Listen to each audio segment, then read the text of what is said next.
लोगों के बीच एक बड़ा भ्रम फैला हुआ है कि हम गायत्री मंत्र का जप मौन रहकर करें या उच्च स्वर में करें, उच्चारण के साथ। मैं यहाँ आपको एक बात समझाना चाहती हूँ।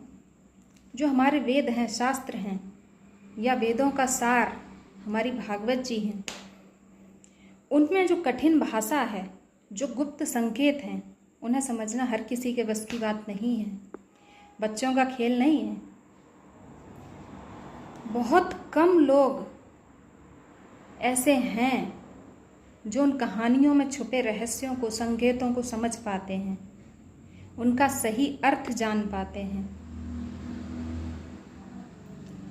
तो इसी तरह से ये गायत्री साधना भी है। पहले तो यहाँ आप मेरी बात को थोड़ा समझने का प्रयास कीजिए। गायत्री साधना को ही ब्रह्म साधना कहा गया है। अब ये साधना क्या है? किसी चीज को साधना, यानी किसी चीज को हम साध रहे हैं, और जिसे हम ब्रह्म साधना कहते हैं।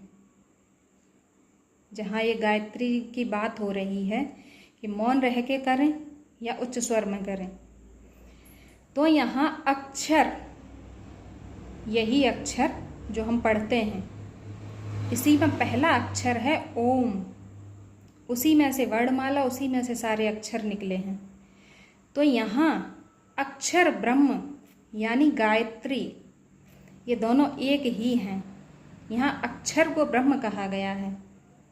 तो अब गायत्री साधना क्या है, ब्रह्म साधना क्या है, ये भी समझ लीजिए। सुबह और शाम को शास्त्रों में जो मौन रहना बताया गया है, मौन रहना यानी अपने शब्दों को साधना, उन्हें रोकना, संयमित करना। सुबह शाम मौन रहना ही ब्रह्म साधना यानी गायत्री साधना है। बात समझ रहे हैं आप? यानी हम मौन रहेंगे, अपने शब्दों को नियंत्रित करेंगे, यही अक्षर ब्रह्म की साधना है।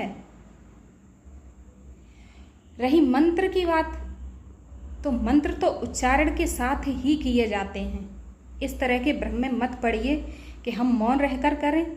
मौन रहना अलग चीज है। मौन रहना, शब्दों को नियंत्रित करना, यानी अक्षर ब्रह्म की साधना है। और गायत्री मंत्र का जप, वो तो उच्च स्वर में ही किया जाएगा, उच्चारण के साथ ही किया जाएगा, लयबद्ध व क्रमबद्ध ही किया जाएगा।